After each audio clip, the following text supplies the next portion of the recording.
niko tayari kukaa ndani miaka 40.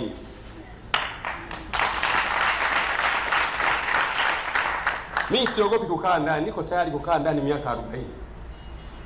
Kwa hiyo na sioni kwa nini kama nimeambiwa niende, na leo ndio nimetoka safari, nilikuwa Mpwapwa. Nilikuwa na helikopta nimetua Mpwapwa. Wakati natoka Mpwapwa kuelekea Dodoma, niko juu ndani ya helikopta nikapigiwa, Makonda kakutaja.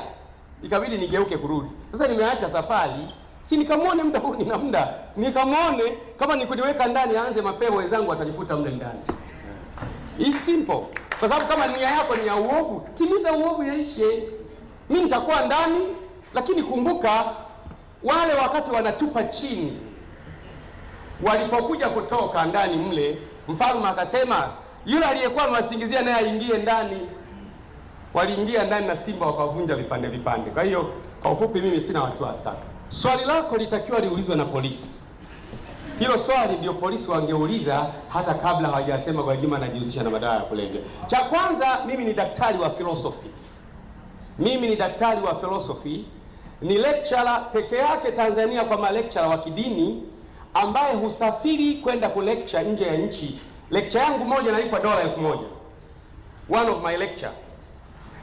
$1,000 ambao ni sawa sawa na $2.2 na laki kama 4. Moja ya saa moja.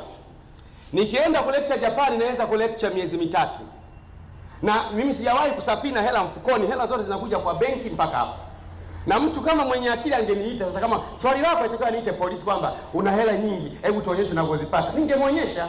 Lakini kwa sababu mtu ana nia ovu, hajafanya kama ambavyo umeuliza. Jambo la pili, chini ya kanisa letu kuna kampuni.